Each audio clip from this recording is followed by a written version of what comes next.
We believe that high-density teak properties with a 25-year rotation provide maximum return on investment.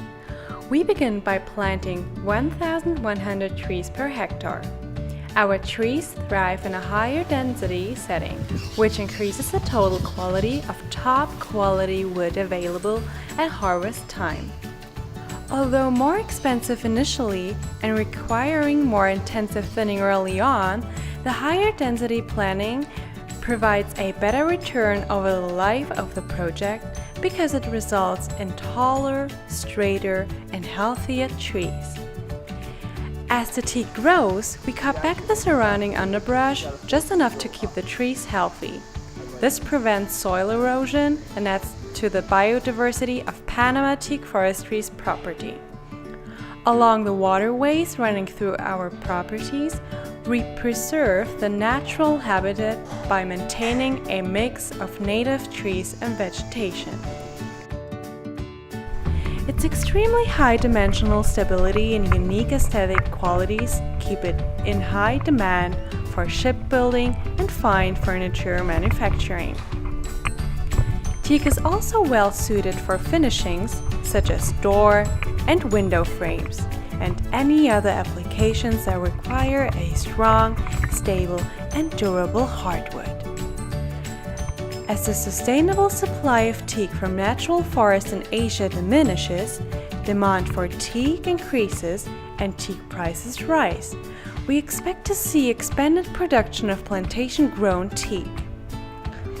Teak cultivation has been the subject for research programs in India, Indonesia, Thailand, and Myanmar since 1960, and best practice techniques for producing high-quality plantation teak are well documented.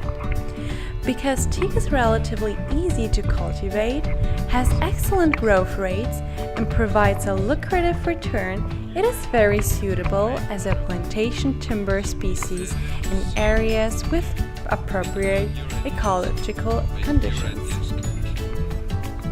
Since its founding, Panama Teak Forestry has been committed to helping restore Panama's tropical forests through sustainable agro-forestry.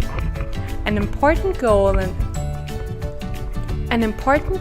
the Director's long-term plan is improving the soil of our timber properties.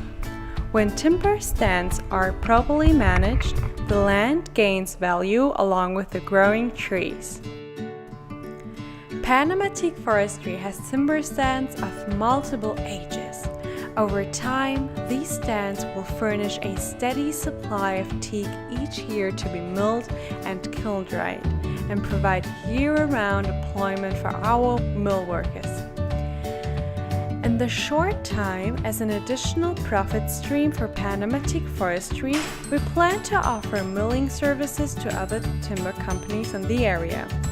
Over time, however, we expect to produce more wood from our own timber properties that can be processed in our current mill. Lake Bayano is a reservoir located in the eastern portion of Panama Province, around 5 miles from Panama City. This lake was created in 1976 when Bayano River was dammed for the purpose of creating electricity. The plant is still in use today and is the second largest producer of electricity in all of Panama. After the dam was constructed, it flooded the rainforest above it, creating a large reservoir that was recently named Lake Bayano. The lake is 350 square kilometers, making it the second largest lake in Panama, exceeded only by Lake Gutan. When it was constructed, 350 square kilometers of rainforest was sealed away under the water where it was preserved and hardened by the water pressure. In 2017, Panama Teak Forestry was given the authority by the Panamanian government to reclaim the lost lumber. Panama Teak Forestry utilized its infrastructure and forestry tools to begin the process of collecting the wood. The first step is using a specialized underwater chainsaw to free the tree from the base.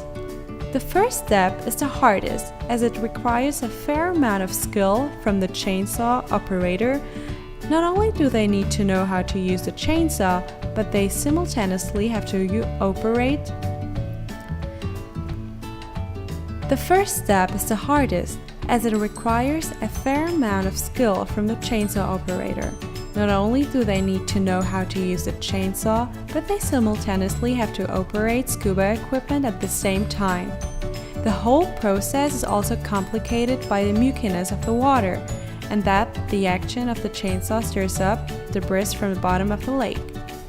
The wood has been underwater for so long, the air most wood contains has been squeezed out and will no longer float. So in order to bring the wood to the surface, our divers tie barrels to the tree trunk. After they are secure, we pump air into the barrels, inflating them and bringing the tree to the surface. The wood is then pulled onto land, where it is trimmed, packaged, and sent off to the mill. The lake wood has been dead for around 40 years now, but it has been preserved by the water that drowned it. This has given the wood some time to age and release its tensions, making it some of the densest wood out there. One of the main positives to buying salvaged wood is the minimal environmental impact. Compared to other tropical wood, ours has almost no impact on the surrounding ecosystem, making them a top choice for consumers who want tropical hardwood and are environmentally conscious. Collecting wood also has a positive effect on the atmosphere.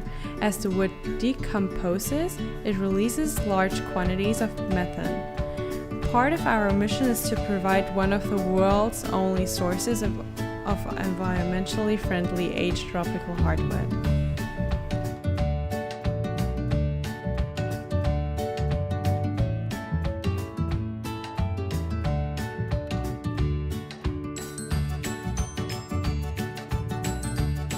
Tropical hardwood species, perhaps among all the tree species, teak holds a particular fascination for both consumers and investors, much as gold does among the precious metals. Valued for more than 2,000 years as an extraordinarily durable construction timber in its native range in Asia, teak is now coveted worldwide.